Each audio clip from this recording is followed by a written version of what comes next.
Este audiolibro no fue creado para enseñarte a hacer más dinero, tampoco para darte fórmulas, hábitos, ni consejos prácticos. No porque esas cosas no importen, sino porque llegan demasiado tarde si no se entiende el contexto que las sostiene. Antes de hablar de riqueza, hay que hablar de época. Antes de hablar de ingresos, hay que hablar de estructura. Antes de hablar de decisiones financieras, hay que hablar del sistema invisible que les da sentido. Vivimos en lo que podría llamarse una era dorada. Nunca antes hubo tanto dinero circulando. Nunca antes hubo tantas opciones financieras. Nunca antes tantas personas tuvieron acceso a crédito, consumo y promesas de crecimiento.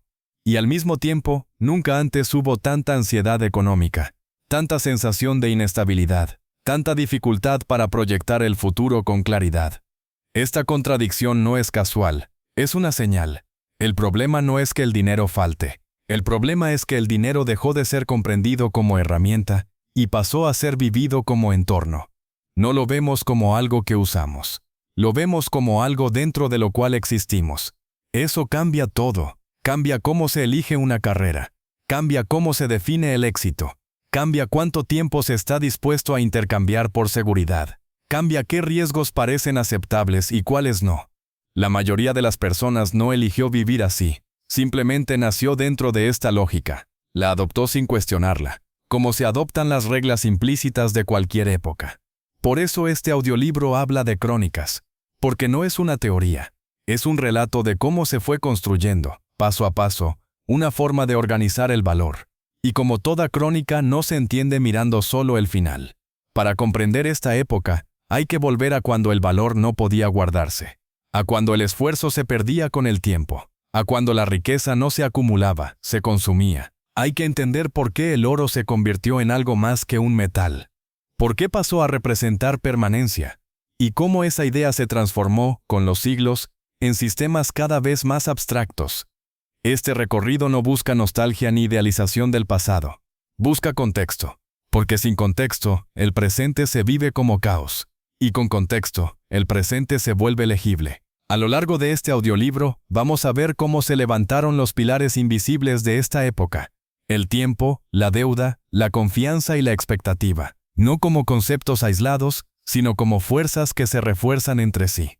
Vamos a observar cómo el dinero dejó de representar cosas concretas y empezó a representar promesas. Cómo esa transformación cambió la psicología colectiva. Y cómo hoy muchas personas participan de este sistema sin entender realmente las reglas que lo sostienen. Este no es un contenido para consumir rápido, porque lo que intenta explicar no ocurrió rápido. Si buscas respuestas inmediatas, este audiolibro no es para ti. Pero si alguna vez sentiste que el dinero organiza tu vida más de lo que quisieras, si notaste que trabajas dentro de un sistema que nadie te explicó, si percibiste que algo profundo cambió en la relación entre esfuerzo y recompensa, entonces este recorrido puede darte algo más valioso que una técnica perspectiva, no para salir del sistema, sino para dejar de vivirlo a ciegas. Porque cuando entiendes la época en la que vives, el dinero deja de sentirse como una fuerza impredecible. No porque lo controles, sino porque sabes desde dónde te está influyendo. Y ese cambio, lento, silencioso y profundo, es el verdadero inicio de los tiempos dorados. Capítulo 1. Antes del oro, cuando el valor no podía sobrevivir al tiempo, para entender cómo llegamos a esta época, es necesario retroceder a un momento en el que el valor no podía guardarse. No porque las personas no quisieran acumular, sino porque simplemente no existía una forma estable de hacerlo. El valor era inmediato, perecedero y profundamente ligado al presente. En las primeras sociedades humanas, lo valioso era aquello que resolvía una necesidad concreta y urgente. Alimento, abrigo, herramientas básicas, protección. Todo lo que tenía valor, lo tenía por su uso directo. Y ese valor desaparecía tan rápido como se consumía. Cazar, recolectar, cultivar o fabricar algo requería esfuerzo. Pero ese esfuerzo no se convertía en una reserva permanente. El alimento se echaba a perder. Las herramientas se desgastaban. Los bienes se rompían o perdían utilidad. El tiempo erosionaba todo. En ese contexto, no existía una noción clara de acumulación a largo plazo. El futuro no se planificaba en términos de reserva abstracta, sino de continuidad del grupo. La riqueza no era individual, era funcional. No se medía en posesión, sino en capacidad de sostener la vida hoy. Esto no significa que no hubiera intercambio, lo había, pero era limitado, local y basado en relaciones directas. Se intercambiaba lo que se necesitaba en ese momento. No existía una unidad universal que permitiera trasladar valor de un contexto a otro o de un tiempo a otro. El problema central no era el intercambio, era el tiempo. El esfuerzo humano tenía una característica fundamental: no sobrevivía al paso del tiempo. Trabajar hoy no garantizaba nada mañana. El valor producido hoy no se trasladaba automáticamente al futuro. Cada día comenzaba, en gran medida, desde cero. Esta realidad moldeaba la forma de pensar. El futuro era incierto, pero no en términos financieros, sino existenciales. La seguridad no se acumulaba. Se construía día a día mediante relaciones, territorio y cohesión social. En ese mundo, el concepto de riqueza como lo entendemos hoy no tenía sentido. Nadie podía guardar su esfuerzo en una forma estable y transportable. Nadie podía separar claramente el trabajo del tiempo. Eran la misma cosa. Esto es clave para entender lo que vino después. Cuando el valor no puede sobrevivir al tiempo, la relación con la vida es distinta. El presente domina. La planificación a largo plazo es limitada. El riesgo se vive de otra manera. No hay promesas futuras que compensen sacrificios actuales, porque no existe un sistema que las garantice. La escasez no se medía en dinero, sino en capacidad inmediata. Y la abundancia no era acumulación, era equilibrio temporal. Con el tiempo, las sociedades comenzaron a crecer. Aparecieron excedentes ocasionales. Algunos grupos lograban producir más de lo necesario para sobrevivir el día, pero ese excedente seguía enfrentando el mismo problema. No duraba. Guardar granos ayudaba, pero tenía límites. Almacenar bienes requería protección, organización y confianza. Además, esos bienes seguían siendo locales. No podían intercambiarse fácilmente con otros grupos lejanos, ni conservar valor de manera uniforme. El valor seguía siendo frágil. Aquí aparece una tensión fundamental en la historia humana. El deseo de que el esfuerzo no se pierda, que el trabajo de hoy tenga continuidad mañana, que el sacrificio actual pueda transformarse en seguridad futura. Esa tensión no es económica, es profundamente humana. La necesidad de que el valor sobreviva al tiempo es el verdadero origen del dinero. No como herramienta de intercambio, sino como respuesta a una limitación estructural, la imposibilidad de trasladar el esfuerzo a través del tiempo de forma confiable. Antes de que existiera el dinero, el tiempo era un enemigo silencioso. Destruía valor, disolvía esfuerzo, igualaba, para bien o para mal, a casi todos. En ese contexto, la idea de progreso acumulativo era débil. Se avanzaba en conocimientos, sí, en técnicas, sí. Pero la vida económica seguía anclada al presente. No había un mañana garantizado respaldado por una estructura abstracta. Había expectativa, esperanza, pero no sistema. Esto explica por qué el surgimiento de una forma estable de valor fue tan transformador. No solo cambió la economía, cambió la forma de pensar el futuro. Pero antes de llegar ahí, es importante entender algo más. Cuando el valor no se acumula, el poder tampoco se consolida fácilmente. El liderazgo dependía de la capacidad inmediata de influir, proteger o coordinar, no de una reserva abstracta. Esto generaba sociedades donde la desigualdad existía, pero estaba limitada por la fragilidad del valor. Nadie podía alejarse demasiado del resto porque no había un mecanismo que sostuviera esa distancia en el tiempo. El tiempo nivelaba. Cuando el valor se pierde con facilidad, la ventaja es temporal. Cuando el valor se conserva, la ventaja se vuelve estructural. Este es el punto de inflexión que marcará todo lo que viene después. Antes del oro, antes de cualquier forma de dinero estable, la humanidad vivía en un mundo donde el esfuerzo era efímero, donde trabajar más no garantizaba seguridad futura, donde el tiempo borraba gran parte de lo construido. Ese mundo tenía límites claros. Limitaba el crecimiento, la especialización y la planificación a largo plazo. Pero también limitaba la acumulación excesiva y la separación radical entre quienes tenían más y quienes tenían menos. No era un mundo ideal, era un mundo condicionado. Y es importante no idealizarlo. La falta de acumulación también significaba vulnerabilidad constante. Enfermedad, clima, conflictos o errores podían arrasar con todo en poco tiempo. No había amortiguadores. La fragilidad del valor implicaba fragilidad de la vida. Por eso, cuando apareció algo capaz de conservar valor más allá del tiempo inmediato, no fue solo una innovación económica. Fue una revolución mental. Pero esa revolución no ocurrió de golpe. No comenzó con monedas ni con mercados complejos. Comenzó con una idea simple y poderosa, que el valor podía fijarse, preservarse y transportarse. Antes de que el oro fuera metal, fue concepto. Y para entender por qué esa idea fue tan decisiva, primero había que vivir en un mundo donde el valor siempre se escapaba entre los dedos. Este capítulo es importante porque muestra que el dinero no nació del deseo de riqueza, sino del deseo de permanencia. No de la ambición, sino de la necesidad de que el esfuerzo no desaparezca. El oro. Y todo lo que vino después, respondió a esa necesidad. Pero al hacerlo, abrió una puerta que nunca volvería a cerrarse. La posibilidad de separar el valor del tiempo inmediato. Esa separación cambiaría todo. En el próximo capítulo veremos por qué el oro fue elegido para representar esa permanencia. No por casualidad ni solo por su brillo, sino porque encarnaba algo que ninguna otra cosa podía ofrecer en ese momento. Estabilidad frente al paso del tiempo. Ahí comienza, verdaderamente, la historia de los tiempos dorados. Capítulo 2. El oro como símbolo antes que como riqueza. Cuando el oro entra en la historia humana, no lo hace como dinero en el sentido moderno. No aparece para facilitar compras ni para medir precios. Aparece mucho antes, y lo hace ocupando un lugar distinto, el de símbolo. Un símbolo de algo que hasta ese momento había sido inalcanzable para el valor humano. Permanencia. A diferencia de casi todo lo que rodeaba a las primeras sociedades, el oro no se oxidaba, no se descomponía, no perdía su forma con facilidad. No dependía del clima ni del paso de las estaciones. No se deterioraba con el uso normal. Frente a un mundo donde casi todo se degradaba, el oro parecía desafiar al tiempo. Ese rasgo, más que su escasez o su brillo, fue lo que lo volvió especial. En sociedades donde el valor se perdía rápidamente, encontrar algo que permaneciera estable era profundamente disruptivo.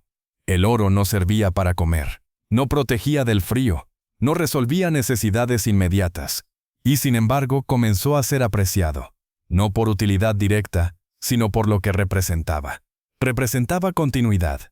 Por primera vez el esfuerzo humano podía anclarse a algo que no desaparecía. El trabajo de hoy podía transformarse en un objeto que seguiría existiendo mañana, el próximo año, o incluso generaciones después. Esa posibilidad era nueva, y su impacto fue enorme. El oro permitió algo que antes no era posible: separar el valor del momento presente sin perderlo. No de forma perfecta, pero sí de forma suficientemente estable como para cambiar el comportamiento humano. Aquí es importante entender que el oro no se impuso por decreto ni por consenso inmediato. Su adopción fue gradual. Al principio, su valor era más ritual que económico. Se usaba en ornamentos, en símbolos de estatus, en objetos ceremoniales. No porque fuera dinero, sino porque encarnaba una idea poderosa: lo duradero. Las sociedades humanas siempre han buscado símbolos para organizar la realidad. El oro se convirtió en uno de los más potentes porque respondía a una necesidad profunda, la de que algo sobreviva al tiempo. Antes del oro, el valor estaba atado al ciclo natural de la vida. Con el oro, aparece una excepción, algo que no seguía ese ciclo, algo que parecía inmune a la degradación normal. Ese carácter excepcional hizo que el oro empezara a asociarse con autoridad, legitimidad y confianza. No porque alguien lo decidiera de forma explícita, sino porque su comportamiento físico lo hacía confiable. No fallaba, no cambiaba, no sorprendía. En un mundo impredecible, eso era valioso. Con el tiempo, esta confianza simbólica se fue trasladando a relaciones humanas. El oro comenzó a funcionar como mediador. No porque facilitara intercambios complejos, sino porque servía como referencia común. Algo que todos reconocían como valioso, incluso sin usarlo directamente. Este reconocimiento compartido es clave. El oro no valía solo porque alguien lo quería. Valía porque muchos lo reconocían como portador de valor. Y esa aceptación colectiva fue sentando las bases de algo más grande: la confianza abstracta. Antes del oro, la confianza estaba anclada a personas, grupos o territorios.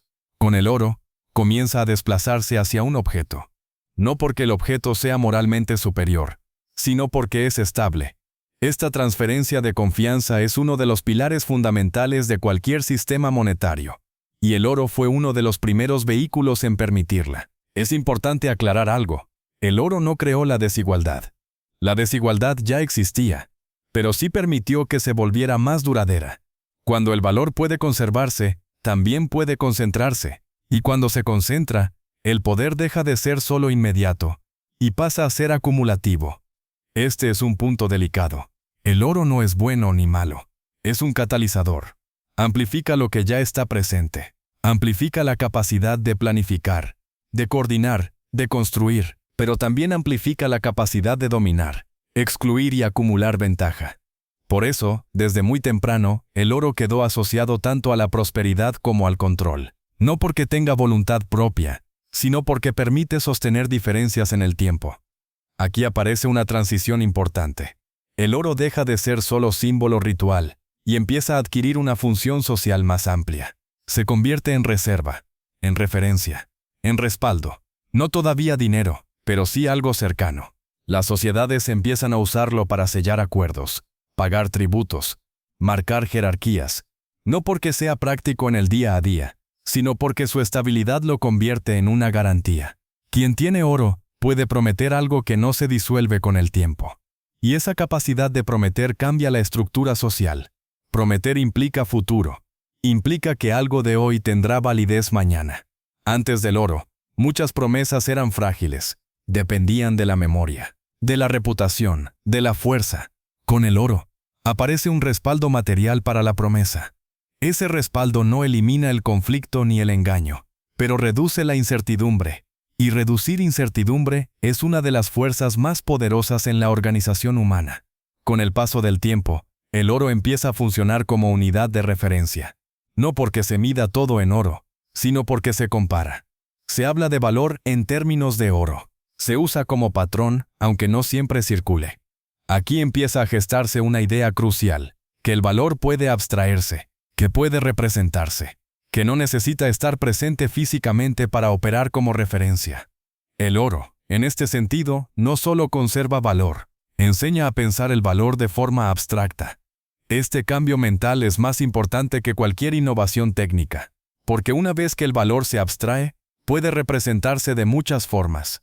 El oro abre la puerta, pero no es el destino final. Sin embargo, durante mucho tiempo, el oro sigue siendo central porque su comportamiento físico respalda esa abstracción. No se rompe, no se evapora, no se degrada. Es confiable. La confianza, una vez establecida, tiende a institucionalizarse. Aparecen custodios, templos, tesoros, reservas, lugares y roles dedicados a proteger aquello que representa valor. El oro deja de estar solo en manos individuales y empieza a formar parte de estructuras colectivas. Estas estructuras son los primeros pilares visibles de lo que más adelante será un sistema monetario formal. No mercados complejos, sino instituciones de confianza. Es importante entender que estas instituciones no nacen para facilitar el comercio masivo. Nacen para proteger la permanencia del valor, para asegurar que lo acumulado no se pierda. Aquí se consolida una idea que atraviesa toda la historia del dinero. El valor necesita guardianes. No solo objetos estables, sino sistemas que lo respalden. El oro por sí solo no es suficiente. Necesita protección, reglas, reconocimiento social. A medida que estas capas se agregan, el sistema se vuelve más complejo y más poderoso, pero también más distante del individuo común. Lo que empezó como una solución a la fragilidad del valor, empieza a generar nuevas dinámicas. El valor se conserva, sí, pero también se separa. Se aleja de la experiencia cotidiana. Se vuelve algo que no todos tocan, no todos ven, no todos entienden. Este alejamiento es gradual, pero profundo. El oro permite que el valor sobreviva al tiempo, pero al hacerlo, también permite que se acumule fuera del alcance inmediato de la mayoría. Y eso cambia la relación de las personas con el esfuerzo, la recompensa y la expectativa. Por primera vez, el trabajo de hoy puede beneficiar a alguien mañana que no estuvo presente hoy. Por primera vez, el esfuerzo puede ser apropiado, transferido, heredado de forma estable. Esto no es necesariamente injusto, es estructural. Es una consecuencia lógica de haber encontrado algo que no se degrada. Este capítulo es clave porque muestra que el oro no fue importante por su precio, sino por su significado. No fue elegido por casualidad, sino porque encarnaba una respuesta a una necesidad humana profunda. Que el valor no muera con el tiempo. Todo lo que vino después, monedas, bancos, crédito, dinero digital, hereda esta lógica. Cambian las formas, cambian los mecanismos, pero el principio permanece. Preservar valor, trasladarlo en el tiempo y generar confianza. Por eso hablar del oro no es hablar del pasado, es hablar del fundamento simbólico de todo el sistema actual. El oro fue el primer pilar visible de una época que aún no tenía nombre. Una época donde el valor ya no estaría condenado a desaparecer, pero tampoco estaría necesariamente ligado a quien lo produjo. En el próximo capítulo veremos qué ocurrió cuando ese valor dejó de estar respaldado solo por algo tangible y empezó a representar promesas. Ahí se produce el verdadero quiebre, el momento en que el dinero deja de ser cosa y empieza a ser expectativa.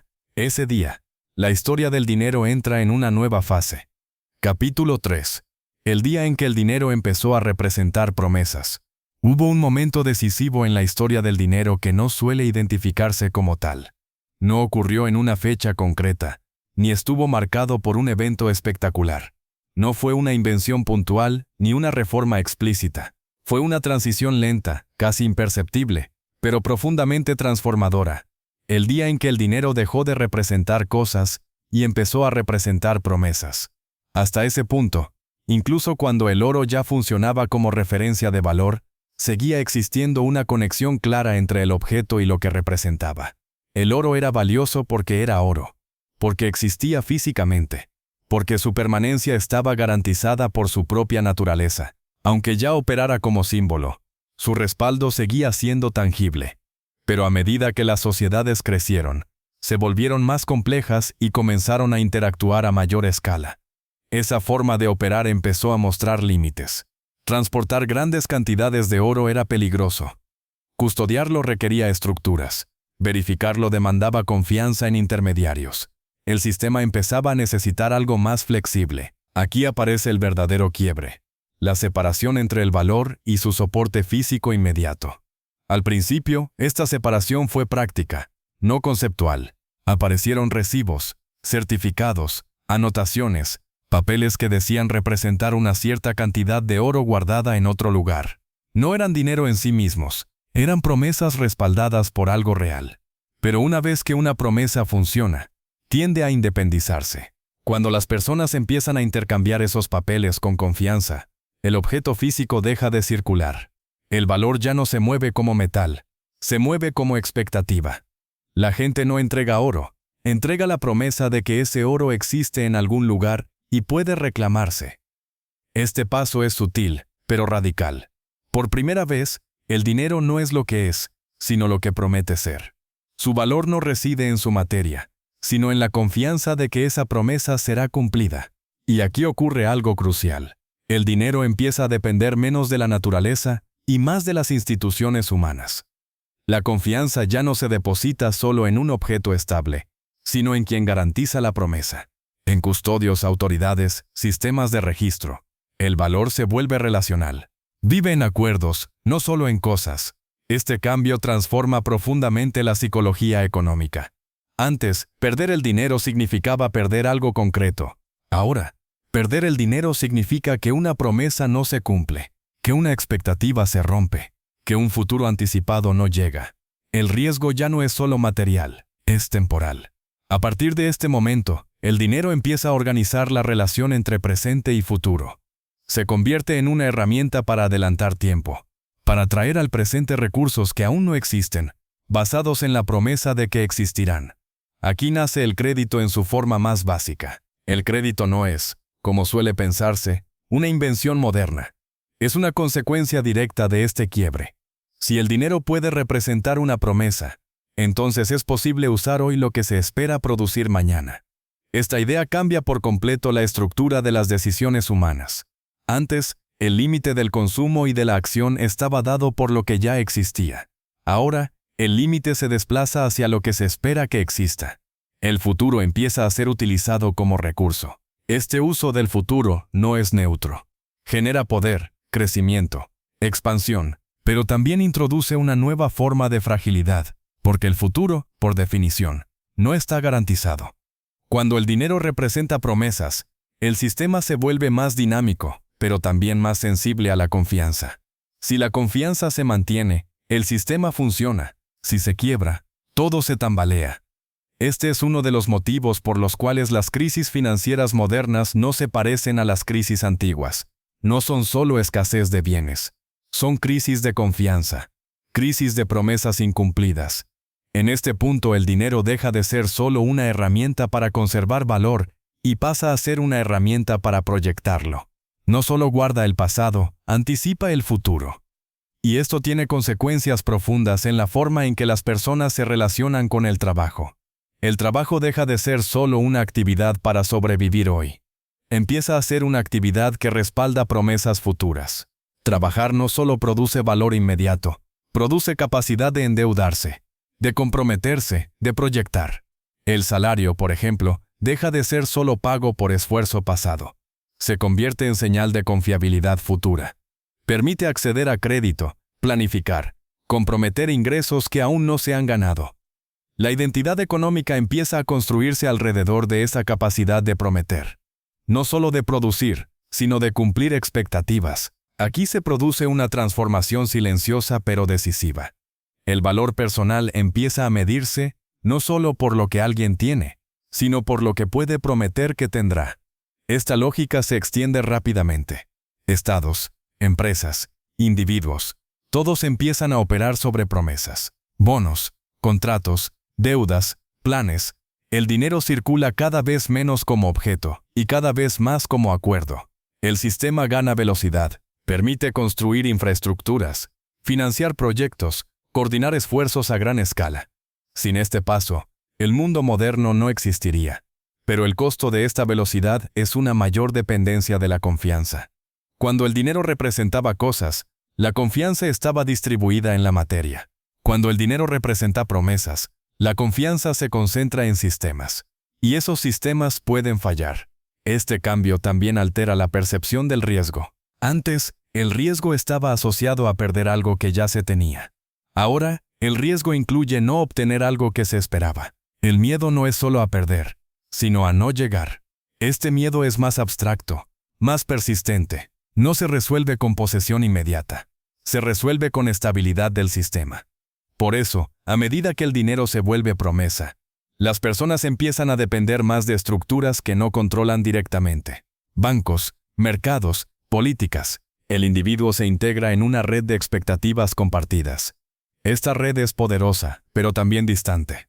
La mayoría de las personas participa de ella sin entender completamente cómo funciona. Saben que deben cumplir, pagar, mantener su credibilidad, pero no siempre comprenden qué sostiene realmente el valor que usan todos los días. Aquí aparece una nueva forma de alienación. No respecto al trabajo en sí, sino respecto al sistema que traduce ese trabajo en promesas. El dinero ya no es algo que se toca y se guarda. Es algo que se espera, se debe, se proyecta. Vive en el futuro tanto como en el presente.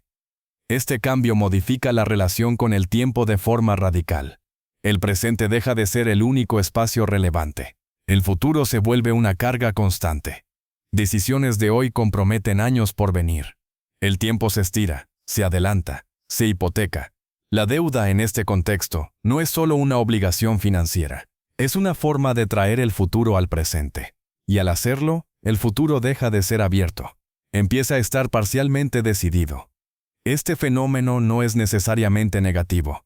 Ha permitido avances enormes, pero también ha creado una sensación permanente de presión temporal, de vivir siempre cumpliendo algo que ya se prometió. Aquí se empieza a entender por qué, en una época de abundancia material, muchas personas sienten escasez, no de cosas, sino de tiempo, de margen, de aire, porque cuando el dinero es promesa, el tiempo deja de ser neutral. Se convierte en recurso y en deuda al mismo tiempo. Este capítulo es central porque muestra el momento exacto en que el dinero deja de ser pasado conservado y se convierte en futuro anticipado. Ese cambio explica gran parte de las tensiones actuales. No es que el sistema esté mal diseñado. Está diseñado para funcionar sobre promesas. Y las promesas cuando se acumulan pesan. Todo lo que vino después. Dinero fiduciario.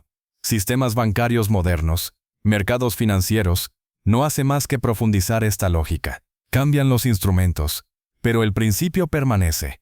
El valor ya no se posee, se espera. Entender este punto cambia la forma de leer la realidad económica actual. Permite ver por qué las crisis no son solo económicas, sino psicológicas. ¿Por qué afectan la confianza, la expectativa y la percepción del futuro? En el próximo capítulo veremos qué ocurre cuando esta lógica de promesas se vuelve completamente abstracta. Cuando el dinero deja incluso de tener un respaldo tangible y pasa a existir casi exclusivamente como número, registro y pantalla. Ahí entramos de lleno en la era del dinero abstracto, y con ella, en las contradicciones más profundas de los tiempos dorados. Capítulo 4. La era del dinero abstracto. El paso del dinero como promesa al dinero como abstracción total no ocurrió de forma repentina. No fue una ruptura visible, sino una aceleración progresiva de algo que ya estaba en marcha. Una vez que el valor dejó de depender directamente de un objeto físico y empezó a sostenerse en acuerdos, registros y confianza institucional, el siguiente paso era inevitable: que el dinero se volviera casi invisible. Ese es el mundo en el que vivimos hoy. Un mundo donde el dinero ya no se pesa, no se guarda, no se transporta. Se muestra en pantallas, se registra en sistemas, se mueve como información. Su existencia es real, pero su forma es abstracta. Esta transformación tiene implicancias profundas que suelen subestimarse porque parecen técnicas, cuando en realidad son psicológicas y culturales. En la era del dinero abstracto, la mayoría de las personas nunca ve el dinero que usa. Lo gana en cifras, lo gasta en cifras, lo debe en cifras. Su relación con el valor está mediada casi por completo por números que suben y bajan en un entorno digital. Este entorno cambia la percepción del esfuerzo. Cuando el dinero era tangible, su pérdida se sentía de forma inmediata. Cuando se entregaba algo físico, se percibía el desprendimiento. Cuando se acumulaba, se veía. En cambio, cuando el dinero es abstracto, el vínculo entre acción y consecuencia se vuelve difuso. Gastar ya no se siente como perder algo concreto, sino como reducir un número. Ahorrar ya no se vive como guardar algo, sino como postergar un uso futuro de una cifra. Endeudarse no implica entregar algo ahora, sino comprometer un número que todavía no se materializó. Este cambio parece menor, pero modifica profundamente el comportamiento. La abstracción reduce la fricción emocional, y cuando la fricción disminuye, las decisiones se vuelven más frecuentes, pero no necesariamente más reflexivas. Es más fácil gastar, más fácil endeudarse, más fácil comprometer el futuro. La era del dinero abstracto no crea estos impulsos, los amplifica. Además, al volverse abstracto, el dinero se desacopla aún más del tiempo real. Una transacción ocurre en segundos, pero sus consecuencias pueden extenderse por años. Esa desproporción entre rapidez y duración genera una tensión constante. Decisiones instantáneas, consecuencias prolongadas. Este es uno de los rasgos centrales de la época actual: la facilidad para decidir y la dificultad para sostener los efectos de esas decisiones. A nivel sistémico, el dinero abstracto permite una coordinación sin precedentes. Mercados globales, financiamiento masivo, transferencias instantáneas. Sin esta abstracción, la economía moderna sería inviable. Pero a nivel individual, introduce una sensación persistente de desconexión. Muchas personas no sienten que tengan dinero, aunque sus cuentas indiquen lo contrario. Tampoco sienten que lo pierdan, aunque se endeuden. Lo que sienten es una presión difusa, constante, difícil de ubicar. Esa presión no proviene solo de la escasez. Proviene de la dificultad para leer el sistema. Cuando el dinero era tangible, el límite era claro. Se veía, se tocaba. Cuando es abstracto, el límite es móvil. Cambia según crédito, tasas, expectativas, ingresos futuros proyectados. El margen nunca es del todo visible. Esto genera una paradoja. Nunca hubo tantas herramientas financieras disponibles y, al mismo tiempo, nunca fue tan difícil sentirse en control. La abstracción también altera la noción de trabajo. En sistemas anteriores, el trabajo producía algo concreto. Un bien, un servicio inmediato, un resultado visible. En la era del dinero abstracto, gran parte del trabajo produce intermediaciones, gestiones, optimizaciones, proyecciones. El resultado final no siempre es evidente para quien trabaja. Esto no invalida el trabajo, pero lo vuelve más difícil de valorar subjetivamente. Si no se ve lo que se produce, es más fácil sentir que el esfuerzo no se traduce en valor real. Esta sensación se refuerza cuando el dinero que se recibe no parece suficiente para generar estabilidad, a pesar de trabajar más que nunca. No porque el trabajo no valga, sino porque el sistema distribuye valor de forma cada vez más indirecta. Aquí aparece otra característica de la era del dinero abstracto: la separación entre creación de valor y captura de valor. No siempre quien crea valor es quien lo captura, y no siempre quien captura valor es quien produce algo tangible. Esta desconexión genera frustración, incomprensión y, en muchos casos, cinismo. Las personas sienten que el sistema está mal, pero no siempre saben explicar por qué. Perciben que las reglas existen, pero no las ven con claridad. Participan, pero no entienden del todo. Esta sensación no es nueva, pero se intensifica con la abstracción. Cuanto más abstracto es el dinero, más depende de sistemas que operan fuera de la experiencia cotidiana. Bancos centrales, mercados financieros, políticas monetarias, decisiones que afectan a millones, tomadas lejos de la vida diaria. Esto no es una conspiración, es una consecuencia lógica de la complejidad. Pero la complejidad tiene un costo: la pérdida de comprensión individual. Y cuando no se comprende un sistema del que se depende, la relación con él se vuelve tensa. La era del dinero abstracto también redefiní la noción de riqueza. Antes, la riqueza se asociaba a posesión visible: tierra, oro, bienes. Hoy, gran parte de la riqueza existe como participación, derecho, expectativa futura, acciones, fondos, activos financieros. Cosas que no se usan directamente, pero que prometen valor. Esta riqueza no se disfruta de la misma forma. No se toca, no se habita, se observa en reportes, se sigue en gráficos. Su disfrute es diferido, y muchas veces incierto. Esto genera una relación ambigua con el éxito. Se puede ser rico en términos abstractos y al mismo tiempo vivir con sensación de precariedad, porque la riqueza no siempre se traduce en control sobre el tiempo o la vida cotidiana. Aquí se quiebra una expectativa profunda: la idea de que más dinero necesariamente trae más tranquilidad. En la era del dinero abstracto, eso no siempre ocurre. A veces ocurre lo contrario. Más dinero abstracto implica más exposición a sistemas, más dependencia de variables externas, más necesidad de gestión constante. La riqueza deja de ser refugio y se convierte en responsabilidad permanente. Este fenómeno ayuda a explicar por qué muchas personas con ingresos altos viven con niveles de ansiedad similares o mayores que personas con menos recursos. No es solo una cuestión de gasto, es una cuestión de estructura. El dinero abstracto también altera la percepción del riesgo. Cuando el valor es numérico, el riesgo se mide en porcentajes, probabilidades, escenarios. Se vuelve técnico, pero el impacto real del riesgo sigue siendo humano. Pérdida de estabilidad, de tiempo, de opciones. La distancia entre el lenguaje técnico y la experiencia emocional genera disonancia. Se toman decisiones racionales, que luego se viven como errores personales. El sistema habla en números, las personas sienten en la vida. Esta brecha es una de las tensiones centrales de la época. Además, la abstracción facilita la creación de dinero en sí misma. A diferencia del oro, que era limitado por su existencia física, el dinero abstracto puede expandirse mediante mecanismos institucionales: crédito, emisión, apalancamiento. Esto permite responder a crisis, estimular economías, financiar desarrollos, pero también diluye la noción de límite. Si el dinero puede crearse, ¿qué significa realmente escasez? Esta pregunta atraviesa silenciosamente la mente colectiva. Se ve en debates sobre inflación, salarios, deuda pública, pero pocas veces se formula en términos más profundos. La era del dinero abstracto es, en gran medida, una era de confianza extendida. El sistema funciona porque la mayoría cree que seguirá funcionando, que las promesas se cumplirán, que los números representan algo real. Cuando esa confianza se sostiene, el sistema es extraordinariamente potente. Cuando se quiebra, el impacto es inmediato y global.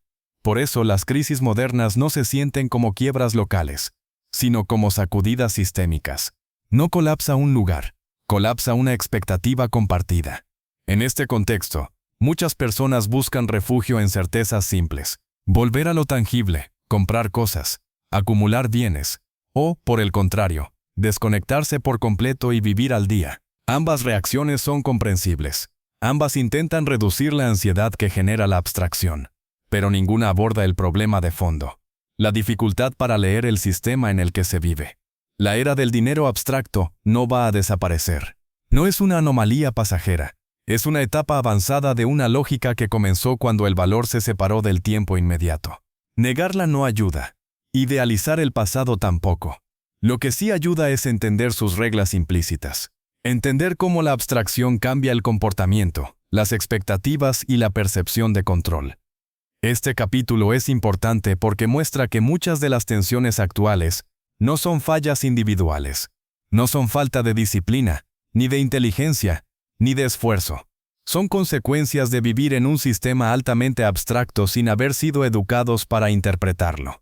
La ansiedad financiera moderna no surge solo de la falta de dinero. Surge de la dificultad para comprender qué significa el dinero cuando ya no se puede tocar. Comprender esto no resuelve automáticamente los problemas económicos, pero cambia el marco desde el cual se los enfrenta. Y ese cambio de marco es fundamental. En el próximo capítulo veremos cómo esta abstracción se traduce en reglas invisibles que gobiernan la vida cotidiana. Reglas que no están escritas, pero que influyen en cada decisión importante. Porque vivir en la era del dinero abstracto no solo implica usar números, implica habitar un sistema que nadie explicó del todo, pero del que todos dependen. Capítulo 5. Vivir dentro de un sistema que nadie explicó. Una de las características más llamativas de la época actual no es la complejidad del sistema monetario, sino el hecho de que la mayoría de las personas participa de él sin haber recibido nunca una explicación clara de cómo funciona. No una explicación técnica, sino una comprensión estructural. Se enseña a usar el dinero, pero no a entender el sistema que le da sentido. Desde temprana edad las personas aprenden reglas operativas, trabajar para ganar, ahorrar si se puede, endeudarse con cuidado, pagar a tiempo. Son instrucciones prácticas, pero fragmentadas. No explican el porqué de las reglas, ni el contexto en el que surgieron. Se transmiten como normas naturales, no como construcciones históricas. Esto genera una situación particular. Millones de personas toman decisiones económicas relevantes todos los días, dentro de un sistema que perciben como inevitable, pero no legible. Saben qué hacer en situaciones puntuales, pero no entienden el mapa completo. Actúan sin visión de conjunto. Vivir así no parece problemático al principio. El sistema funciona lo suficiente como para sostener la vida cotidiana. Los ingresos llegan, las cuentas se pagan, el consumo continúa, pero cuando algo se desajusta, una crisis, una pérdida de empleo, una inflación inesperada, la fragilidad de esa comprensión se vuelve evidente. La mayoría no sabe qué está fallando, solo sabe que algo dejó de funcionar. Esta sensación de desorientación no es casual. Es el resultado de habitar un sistema diseñado para operar sin requerir comprensión individual profunda. De hecho, el sistema monetario moderno no necesita que todos lo entiendan. Necesita que confíen. La confianza reemplaza al entendimiento. Mientras la confianza se mantiene, el sistema fluye. Las personas aceptan números en pantallas como representación válida de valor. Aceptan promesas futuras como base para decisiones presentes. Aceptan reglas que no cuestionan porque parecen demasiado grandes o demasiado abstractas para ser comprendidas. Esta aceptación no es irracional, es adaptativa. Permite vivir sin dedicar energía constante a entender estructuras complejas. El problema aparece cuando la confianza se erosiona y no hay comprensión que la reemplace. Ahí surge la sensación de estar atrapado en algo que no se controla. Muchas personas describen esta experiencia con frases vagas. El sistema está mal, todo está armado, no se puede salir. Pero detrás de esas expresiones hay algo más preciso. La percepción de que existen reglas invisibles que influyen en la vida sin haber sido explicadas. Estas reglas no están ocultas por conspiración, están implícitas por diseño. Se aprenden por exposición, no por enseñanza. Se interiorizan observando consecuencias, no entendiendo causas. Por ejemplo, se aprende que endeudarse permite acceder a cosas que de otro modo no serían posibles, pero no siempre se entiende cómo la deuda organiza el tiempo, cómo condiciona decisiones futuras o cómo se integra en una lógica sistémica más amplia. Se aprende que ahorrar es bueno, pero no siempre se entiende qué significa ahorrar en un contexto donde el dinero se devalúa, se invierte o se abstrae. El ahorro se presenta como virtud moral más que como decisión contextual. Se aprende que trabajar más debería llevar a mayor estabilidad, pero muchas veces la experiencia contradice esa expectativa. Y cuando eso ocurre, no hay marco explicativo, solo frustración. Este desfase entre expectativa y experiencia es una de las fuentes principales de ansiedad financiera moderna. El sistema no promete explícitamente estabilidad a cambio de esfuerzo, pero la narrativa social lo sugiere. Cuando esa promesa implícita no se cumple, la culpa suele recaer en el individuo, no en la estructura. Así, muchas personas internalizan el malestar. Creen que fallaron, que no hicieron lo suficiente, que tomaron malas decisiones, sin entender que están operando dentro de reglas que no controlan ni comprenden del todo. Vivir dentro de un sistema que nadie explicó genera una forma particular de inseguridad. No es solo miedo a perder dinero, es miedo a no entender por qué se pierde, a no saber qué ajustar, a no poder anticipar. Esta inseguridad se intensifica porque el sistema monetario moderno está profundamente interconectado. Decisiones tomadas lejos, por actores invisibles, tienen efectos concretos en la vida cotidiana. Tasas de interés, políticas monetarias, flujos de capital, conceptos abstractos con consecuencias reales. La mayoría no participa de esas decisiones, pero vive sus efectos. Esto no significa que el sistema sea injusto por definición. Significa que es asimétrico en términos de comprensión. Algunos entienden mejor las reglas, otros solo reaccionan a ellas. Y aquí aparece una diferencia clave, no entre ricos y pobres, sino entre quienes leen el sistema y quienes solo lo padecen. Leer el sistema no implica dominarlo ni controlarlo.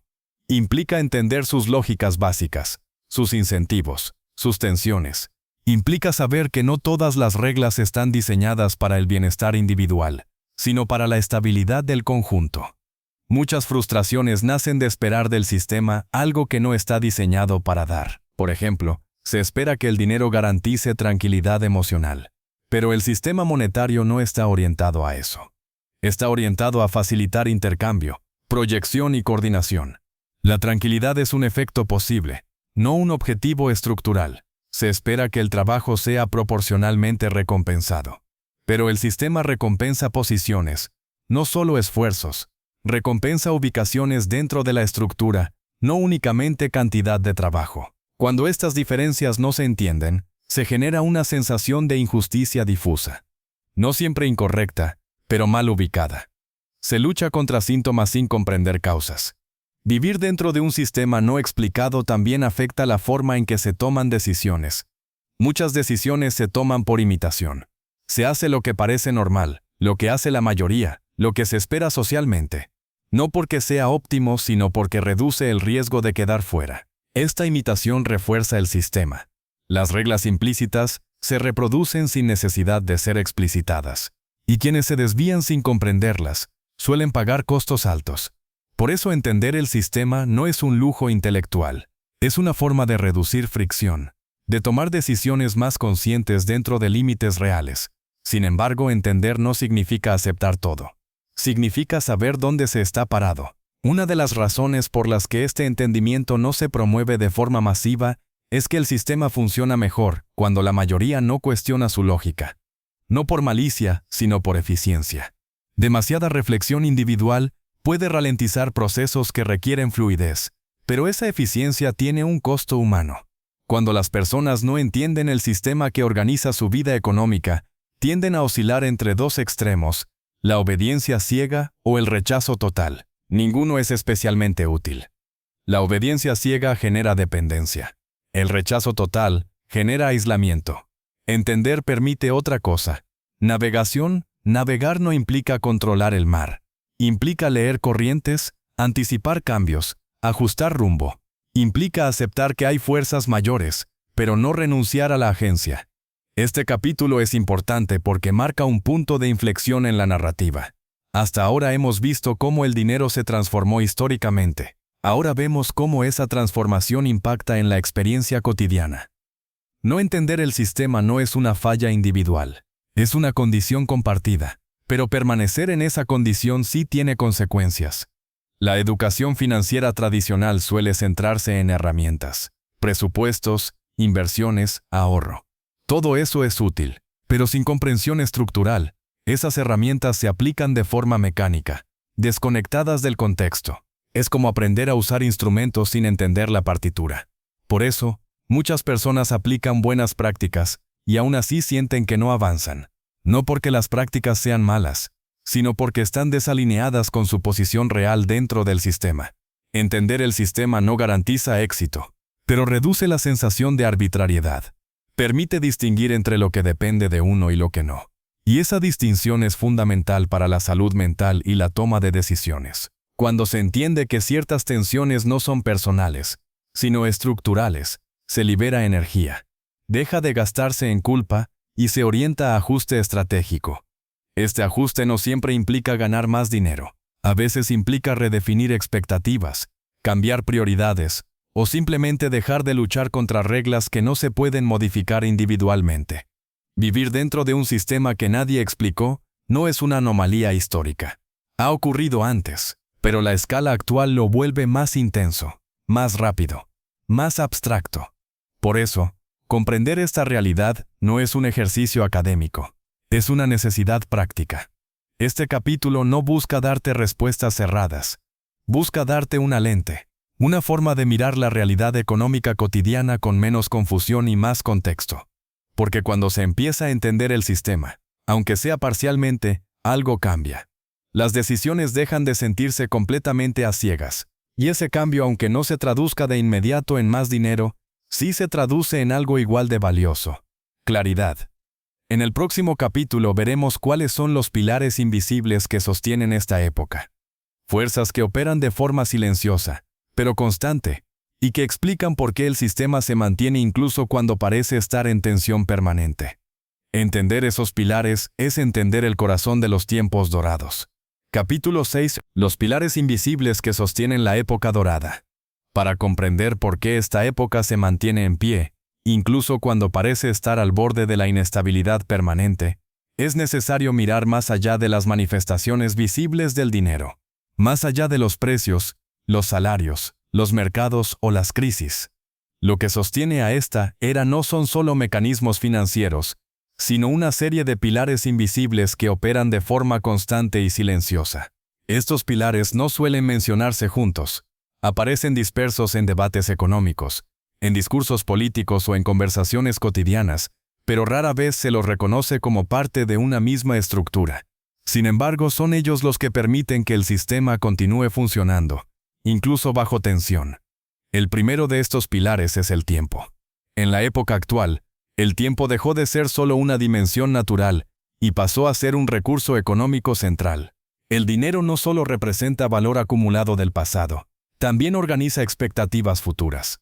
El tiempo se compra, se vende, se adelanta y se compromete. La deuda es, en esencia, tiempo adelantado. El crédito permite usar hoy lo que se espera producir mañana. Esto no sería posible sin una creencia compartida en la continuidad del sistema. Cada préstamo es una apuesta colectiva a que el futuro existirá de una forma reconocible. Este uso del tiempo como recurso transforma la vida cotidiana. Las decisiones dejan de evaluarse solo por su impacto inmediato y pasan a evaluarse por su efecto en trayectorias largas. Hipotecas, carreras profesionales, planes de ahorro, todo se estructura en horizontes temporales extendidos. Pero esta extensión del tiempo también genera presión. Vivir comprometido con el futuro significa que el presente nunca está completamente libre. Siempre hay algo que cumplir, algo que sostener, algo que proyectar. El tiempo deja de ser solo una sucesión de momentos y se convierte en una carga estructurada. El segundo pilar es la deuda. La deuda no es solo una herramienta financiera, es un organizador social. Permite coordinar esfuerzos a gran escala, construir infraestructuras, financiar proyectos que exceden la capacidad inmediata de individuos o grupos pequeños. Sin deuda, gran parte del mundo moderno no existiría. Pero la deuda también introduce una lógica particular, la del compromiso permanente. Cuando se vive endeudado, no necesariamente en términos extremos, sino como condición estructural, el futuro queda parcialmente definido de antemano. Esto no significa que la deuda sea negativa por definición. Significa que condiciona, establece prioridades, reduce grados de libertad y al hacerlo moldea comportamientos colectivos. En una sociedad altamente endeudada, la estabilidad se vuelve un valor central, no por tranquilidad moral, sino por necesidad sistémica. El sistema requiere que las promesas se cumplan, que los flujos continúen, que las interrupciones sean mínimas. Por eso, muchas decisiones políticas y económicas priorizan la estabilidad del sistema por sobre el bienestar inmediato de individuos específicos. No por crueldad, sino porque el colapso de la confianza tendría consecuencias mucho más amplias. El tercer pilar es la confianza. Sin confianza, ningún sistema monetario complejo puede sostenerse. Y esta confianza no es solo interpersonal, es institucional, abstracta, distribuida. Confiar en que los números en una pantalla representan algo real. Confiar en que las promesas se cumplirán. Confiar en que el sistema seguirá operando mañana. Esta confianza no es ciega, pero tampoco es completamente racional. Se construye a partir de la repetición. Mientras el sistema funcione, la confianza se refuerza. Cuando falla, se resiente. La confianza es frágil porque depende de expectativas compartidas. No basta con que una persona confíe. La mayoría debe hacerlo. Y esa mayoría no necesita entender el sistema, solo creer que otros también confían. Este mecanismo explica por qué las crisis financieras se propagan tan rápido. No porque falten recursos de un día para otro, sino porque la confianza se rompe de forma colectiva. Cuando muchos dejan de creer al mismo tiempo, el sistema se paraliza. El cuarto pilar es la expectativa. La expectativa es el combustible psicológico del sistema. Es la creencia de que el esfuerzo tendrá sentido, de que el futuro será manejable, de que las promesas no son ilusorias. Sin expectativa, el sistema pierde dinamismo. Las personas trabajan, invierten, se endeudan y planifican porque esperan algo a cambio. No siempre riqueza, pero sí continuidad, estabilidad, mejora, progreso relativo. Cuando esa expectativa se erosiona, el comportamiento cambia, se reduce el consumo. Se posterga la inversión. Se prioriza la supervivencia inmediata. El sistema se ralentiza. Por eso, una gran parte del discurso económico moderno está orientado a gestionar expectativas, no solo resultados. Se habla de confianza del consumidor, expectativas de crecimiento, proyecciones.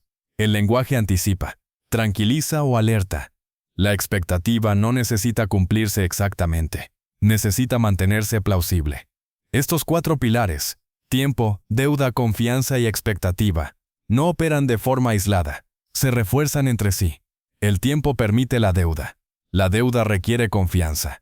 La confianza se sostiene con expectativas, y las expectativas organizan el uso del tiempo. Es un sistema circular. Cuando uno de estos pilares se debilita, los demás se tensionan. Si la confianza cae, la deuda se vuelve pesada. Si la expectativa se rompe, el tiempo futuro pierde valor. Si el tiempo se percibe como incierto, la deuda se vuelve amenaza. La fortaleza de esta época radica en que estos pilares han logrado sostenerse durante décadas, incluso atravesando crisis. Cada crisis ajusta, corrige, redistribuye, pero el sistema persiste. Esto ha llevado a una percepción generalizada de inevitabilidad, como si el sistema fuera natural, como si siempre hubiera existido y siempre fuera a existir. Pero no es natural, es construido, y como toda construcción, requiere mantenimiento. Ese mantenimiento no siempre es visible. Ocurre en decisiones técnicas, en políticas monetarias, en regulaciones, en intervenciones de emergencia. Acciones que buscan sostener la confianza, administrar la deuda, reorganizar expectativas. La mayoría de las personas no participa directamente de este mantenimiento, pero vive sus consecuencias, a veces como estabilidad, a veces como ajuste, a veces como sacrificio. Aquí aparece una tensión central. El sistema necesita sostenerse, pero no siempre puede hacerlo sin costos humanos, y esos costos no se distribuyen de forma equitativa. Este desequilibrio alimenta la sensación de injusticia, pero también refuerza la dependencia, porque salir del sistema no es una opción realista para la mayoría. No hay afuera. Por eso entender estos pilares no es un ejercicio teórico. Es una forma de ubicarse mejor dentro de la estructura, de comprender por qué ciertas decisiones parecen inevitables, por qué ciertas reglas no cambian fácilmente, por qué algunas promesas se priorizan sobre otras. Entender no implica aceptar pasivamente. Implica distinguir entre lo que es estructural y lo que es contingente, entre lo que puede ajustarse y lo que no depende de la acción individual. Muchas frustraciones nacen de exigirle al sistema algo que no está diseñado para dar. Por ejemplo, estabilidad emocional permanente, sentido existencial o justicia perfecta. El sistema monetario no fue creado para eso. Fue creado para coordinar valor en el tiempo. Cuando se espera más, la decepción es casi segura. Esto no significa que no se deba buscar una vida mejor. Significa que esa búsqueda no puede delegarse por completo a una estructura económica. Confundir dinero con solución existencial es uno de los errores más comunes de la época. La época dorada se sostiene porque estos pilares siguen funcionando. Pero eso no garantiza bienestar individual automático. Garantiza continuidad del sistema. Y aquí aparece una diferencia clave entre quienes entienden la época y quienes solo la atraviesan. Los primeros no esperan que el sistema les dé sentido, entienden sus límites, y desde ahí toman decisiones más realistas. Este entendimiento no elimina la incertidumbre, pero la vuelve legible. Permite anticipar tensiones, comprender ciclos, aceptar que la estabilidad absoluta no existe. Aceptar esto no es resignarse, es dejar de luchar contra una ilusión. Este capítulo es fundamental, porque revela que la fortaleza del sistema no proviene de su justicia ni de su simplicidad, sino de la interdependencia de sus pilares. Mientras tiempo, deuda, confianza y expectativa sigan alineados, la época se sostendrá. Pero también muestra que cualquier desequilibrio profundo en uno de estos pilares tiene efectos amplios. Por eso los cambios reales suelen ser lentos, graduales, controlados. El sistema se ajusta para no romperse. En el próximo capítulo, veremos cómo uno de los errores más comunes de la época es confundir dinero con control. Creer que acumular valor abstracto equivale a dominar el propio destino. ¿Y por qué esa confusión genera más ansiedad que tranquilidad? Ahí se revela otra de las grandes paradojas de los tiempos dorados. Capítulo 8. ¿Quién entiende la época y quién solo la sobrevive? En todas las épocas históricas, existe una diferencia silenciosa entre quienes comprenden el momento que habitan y quienes simplemente reaccionan a él. No se trata de una diferencia de inteligencia, ni de educación formal, ni siquiera de acceso directo a recursos. Es una diferencia de lectura, de capacidad para interpretar el contexto en el que se toman decisiones. En los tiempos dorados, esta diferencia se volvió más sutil y al mismo tiempo más determinante. Quienes entienden la época no necesariamente tienen más dinero. No siempre ocupan posiciones visibles. A veces pasan desapercibidos. Pero comparten una característica central. No confunden el sistema con la realidad última. Saben que el sistema es un marco, no un destino. Quienes solo sobreviven, en cambio, viven reaccionando. Ajustan su comportamiento según lo que ocurre, pero sin un mapa mental que les permita anticipar o contextualizar. Sus decisiones están guiadas por urgencias, presiones inmediatas y narrativas externas. Esta diferencia no es moral, es estructural. Entender la época no implica tener respuestas claras a todo. Implica saber qué tipo de juego se está jugando. Implica reconocer qué variables importan, cuáles son secundarias y cuáles están fuera del control individual. Las personas que entienden la época saben, por ejemplo, que el sistema monetario no recompensa necesariamente el esfuerzo proporcional, sino la ubicación estratégica. Saben que la estabilidad no es un estado permanente, sino un equilibrio dinámico. Saben que el dinero no es garantía de control, pero sí una herramienta de posicionamiento. Estas personas no esperan que el sistema sea justo, esperan que sea consistente. Esa expectativa cambia completamente la forma de actuar. Cuando no se espera justicia estructural, se reduce la frustración. Cuando se espera consistencia, se vuelve posible anticipar movimientos, ciclos, ajustes, no para dominarlos, sino para no sorprenderse constantemente.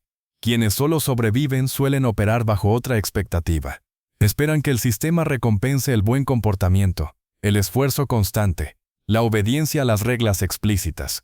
Cuando esa recompensa no llega, interpretan la experiencia como injusticia personal. Esta interpretación no es falsa, pero es incompleta. El sistema no está diseñado para validar trayectorias individuales. Está diseñado para sostener flujos. Cuando se confunde una cosa con la otra, se generan expectativas que el sistema no puede cumplir. Las personas que entienden la época suelen tener una relación distinta con la incertidumbre. No porque la eliminen, sino porque la incorporan como parte del marco. No toman decisiones esperando certezas absolutas, toman decisiones buscando margen de adaptación. Este margen no siempre es económico. A veces es temporal, relacional o mental. Es la capacidad de ajustar rumbo sin colapsar. Quienes solo sobreviven, en cambio, suelen buscar certezas, seguridad total, garantías. Cuando no las encuentran, se paralizan o se sobreexigen. Oscilan entre el miedo y la sobrecompensación. Esta dinámica es agotadora. Entender la época también implica comprender el ritmo del sistema. No todo ocurre al mismo tiempo ni al mismo nivel. Hay ciclos largos y ciclos cortos. Movimientos visibles y ajustes silenciosos. Ruido mediático y transformaciones estructurales. Quienes leen el sistema con mayor claridad, no reaccionan de inmediato a cada estímulo. Filtran, observan, esperan confirmaciones. No porque sean pasivos, sino porque saben que la mayoría de las señales son ruido. Esta capacidad de no reaccionar impulsivamente es una ventaja enorme en un entorno saturado de información. Permite tomar decisiones menos emocionales y más contextualizadas. Por el contrario, quienes solo sobreviven suelen vivir en estado de alerta permanente. Cada noticia parece urgente. Cada cambio parece amenaza. El sistema se experimenta como caótico, impredecible, hostil. Esta percepción no surge de la realidad objetiva, sino de la falta de un marco interpretativo estable. Entender la época no significa acertar siempre. Significa equivocarse con menos costo emocional, porque los errores se interpretan como ajustes, no como fracasos existenciales. Esta diferencia es clave. Las personas que entienden el sistema no se definen completamente por sus resultados económicos, no porque los desprecien, sino porque saben que esos resultados están influidos por variables externas. Su identidad no está atada exclusivamente al éxito o al fracaso financiero. Quienes solo sobreviven suelen fusionar identidad y resultado. Cuando les va mal económicamente, sienten que ellos son el problema. Cuando les va bien, viven con miedo a perderlo. Esta fusión genera una relación inestable con el dinero y con el sistema. Cada fluctuación se vive como amenaza personal. Entender la época permite separar valor personal de resultado económico. Permite ver el dinero como un indicador, no como un juicio. Esta separación no elimina el deseo de mejorar, pero reduce la carga emocional, y esa reducción mejora la toma de decisiones. Otra diferencia importante está en la forma de relacionarse con el tiempo. Quienes entienden la época no viven esperando un punto final. No creen que exista un momento en el que todo estará resuelto. Saben que el sistema es continuo, que siempre habrá ajustes. Por eso, no postergan indefinidamente la vida esperando estabilidad perfecta. Tampoco se desesperan por alcanzar un estado definitivo. Operan en términos de proceso. Quienes solo sobreviven suelen vivir proyectando un futuro idealizado. Un momento en el que el dinero alcance, las deudas desaparezcan y la incertidumbre se disuelva. Ese momento rara vez llega tal como se imagina. Y cuando no llega, la frustración se acumula. Entender la época implica aceptar que no hay punto de llegada absoluto. Hay posiciones más o menos favorables, más o menos livianas, y esas posiciones pueden cambiar. Este entendimiento reduce la ansiedad asociada al todavía no. También cambia la relación con el esfuerzo. Quienes entienden el sistema no asumen que más esfuerzo siempre es la respuesta. Saben que hay momentos donde insistir genera desgaste sin retorno. Saben cuándo ajustar, cuándo esperar, cuándo cambiar de enfoque. Esto no significa evitar el trabajo, significa ubicarlo estratégicamente. Quienes solo sobreviven suelen responder a la presión con más esfuerzo, incluso cuando ese esfuerzo no mejora la posición. Trabajan más, se exigen más, se culpan más, y cuando no funciona, la sensación de impotencia aumenta. Este patrón es común porque el sistema valora la actividad visible, pero no siempre recompensa la insistencia ciega. Entender la época permite distinguir entre movimiento y progreso. Otra diferencia importante está en la relación con las narrativas dominantes. Quienes entienden el sistema no toman los discursos económicos al pie de la letra. Saben que muchos mensajes están diseñados para mantener expectativas, no para describir la realidad completa. Esto no implica cinismo, sino lectura crítica. Saber que no todo mensaje es para uno, ni describe la totalidad del sistema. Quienes solo sobreviven suelen absorber estas narrativas sin filtro. Se comparan, se presionan, se sienten atrasados, miden su vida según estándares que no necesariamente reflejan su contexto real. Esta comparación constante es una fuente enorme de malestar. Entender la época permite relativizar. No todo crecimiento es lineal. No toda pausa es fracaso. No todo retroceso es definitivo. Este tipo de comprensión no se adquiere de un día para otro. No se enseña formalmente. Se construye observando, reflexionando, conectando patrones a lo largo del tiempo. Y aquí aparece una idea central. Entender la época es una forma de capital. No económico, sino interpretativo. Este capital no aparece en balances, pero influye en todas las decisiones económicas. Reduce errores impulsivos, aumenta coherencia, permite sostener estrategias más largas. No garantiza éxito, pero reduce desgaste. Quienes solo sobreviven también pueden mejorar su situación, pero lo hacen con mayor costo emocional, porque cada decisión se vive como apuesta total. Este capítulo no busca establecer una jerarquía moral, busca mostrar una diferencia de posición mental.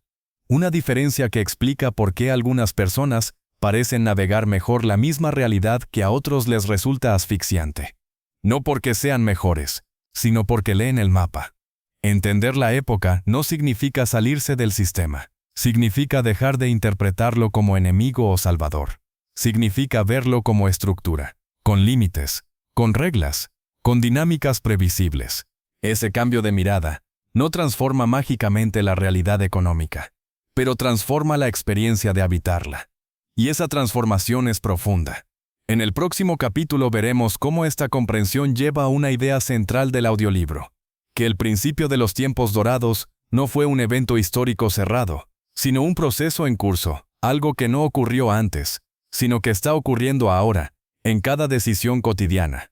Capítulo 9 acabó la petit capítulo ya es hechas por y pila popas vilo 9 está titular que se pedían para. El principio de los tiempos dorados no fue un evento. Existe una idea profundamente arraigada cuando se habla de épocas prósperas. La noción de que comienzan en un momento específico, impulsadas por un descubrimiento, una innovación o una decisión histórica puntual. Se habla de el inicio, como si fuera un punto claro en el tiempo, una frontera visible entre un antes y un después. Sin embargo, los tiempos dorados no funcionan de esa manera. No comenzaron un día concreto. No fueron inaugurados por un acto solemne, ni por una proclamación oficial. No llegaron con una señal inequívoca que permitiera reconocerlos en tiempo real. Los tiempos dorados no son un evento, son un proceso. Este es uno de los errores más comunes al mirar la historia económica desde el presente. Creer que quienes vivieron las grandes transformaciones sabían que las estaban viviendo. En la mayoría de los casos, no fue así. Las personas que habitaron esos periodos tomaron decisiones cotidianas sin conciencia de estar construyendo algo que más tarde sería nombrado como una era. El principio de los tiempos dorados no se anunció.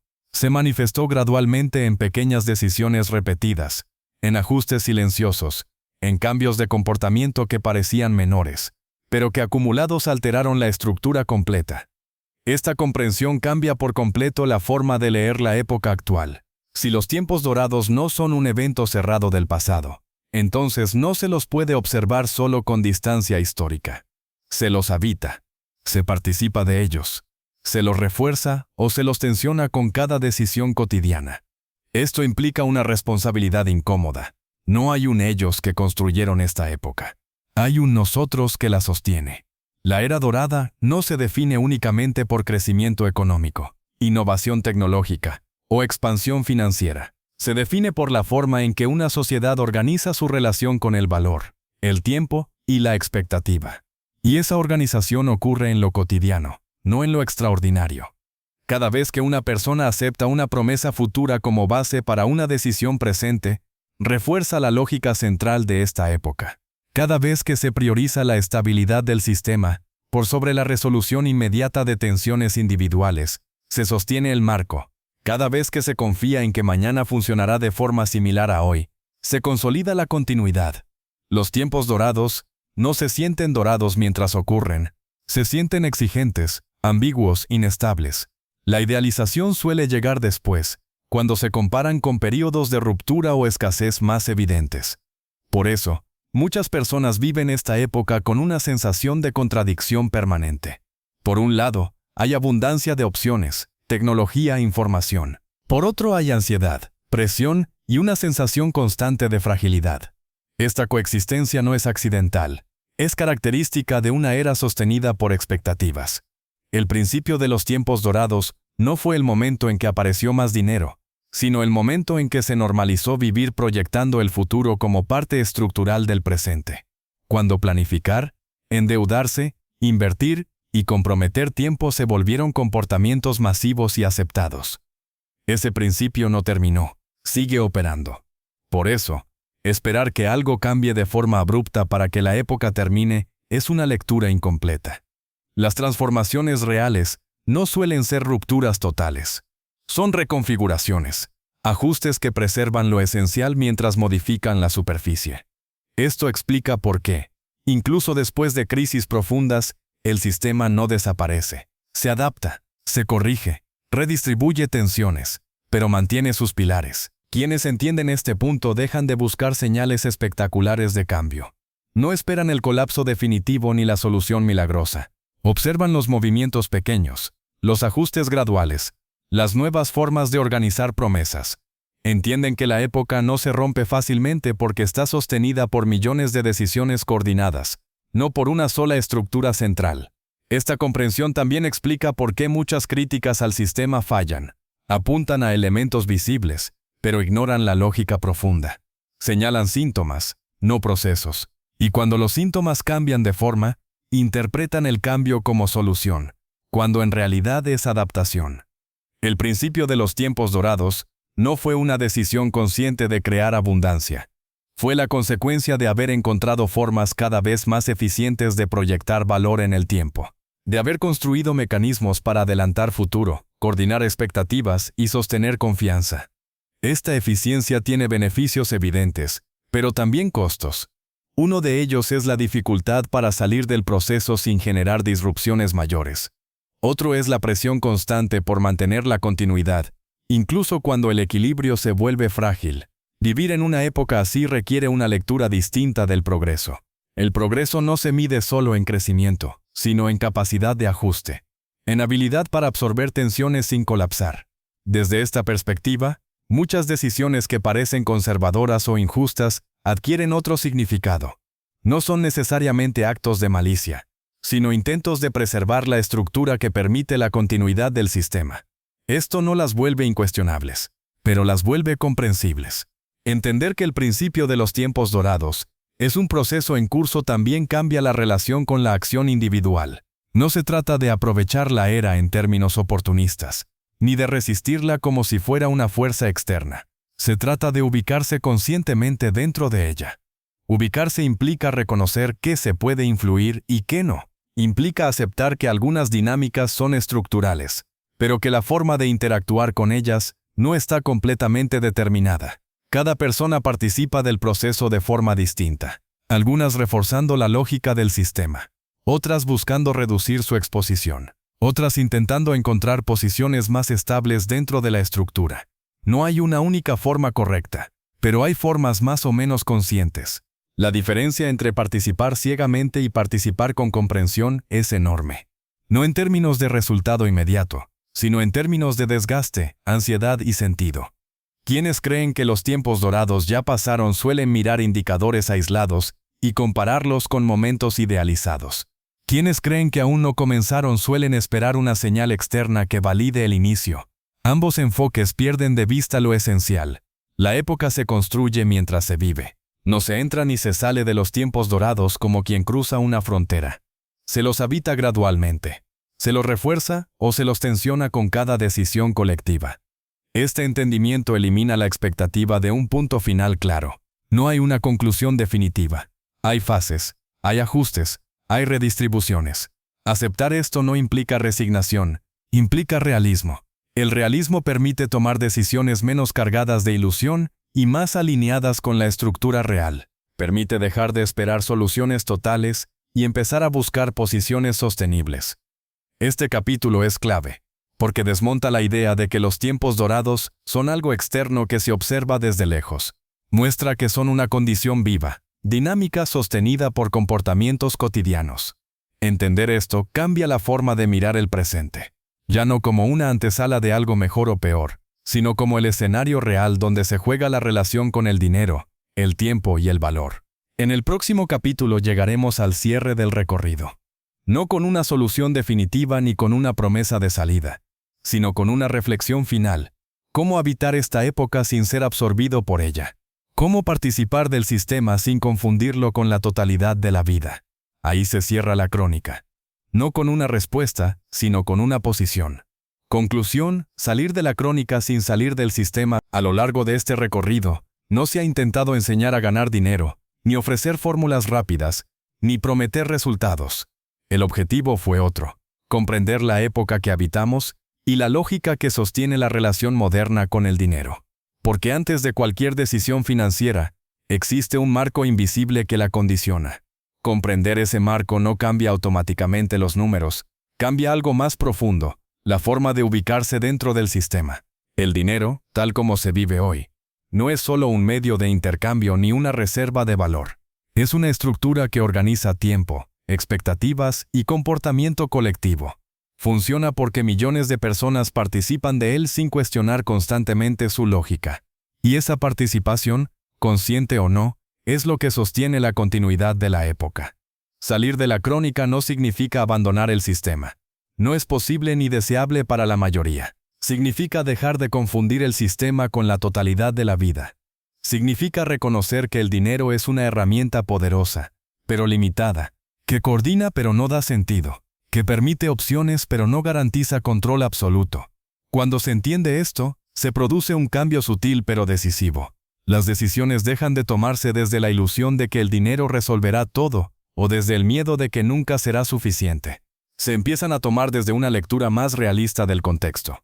Este realismo no es pesimismo, es claridad. La claridad permite distinguir entre lo que depende del esfuerzo individual y lo que responde a dinámicas estructurales. Permite dejar de cargar culpas que no corresponden y asumir responsabilidades que sí importan. Permite dejar de luchar contra reglas inamovibles y enfocar energía en aquello que sí puede ajustarse. Habitar los tiempos dorados con lucidez implica aceptar sus contradicciones. Reconocer que es una época de abundancia y presión al mismo tiempo, de oportunidades reales y expectativas infladas, de progreso material y fragilidad emocional. Negar estas tensiones no las elimina. Comprenderlas permite convivir con ellas de forma menos desgastante. Salir de la crónica significa, en este sentido, dejar de vivir reaccionando. Dejar de interpretar cada fluctuación como una señal definitiva. Dejar de medir la propia valía exclusivamente en términos económicos. No se trata de renunciar al progreso ni de idealizar la precariedad. Se trata de redefinir qué significa avanzar. Para algunas personas, avanzar será crecer dentro del sistema. Para otras, será simplificar. Para otras, será encontrar equilibrio entre participación y distancia. El sistema permite múltiples posiciones. No todas son visibles ni celebradas, pero existen. La diferencia fundamental no está en la posición elegida, sino en si esa posición fue asumida conscientemente o impuesta por inercia. Cuando se vive por inercia, el sistema se siente opresivo. Cuando se vive con comprensión, el sistema se vuelve legible, no necesariamente justo, pero comprensible, y la comprensión reduce el desgaste. Este audiolibro no ofrece una salida definitiva, porque no existe una salida definitiva. Ofrece algo distinto, un cambio de mirada, una lente para observar la realidad económica sin simplificaciones ni fantasías. Esa lente no resuelve problemas por sí sola, pero cambia la forma de enfrentarlos.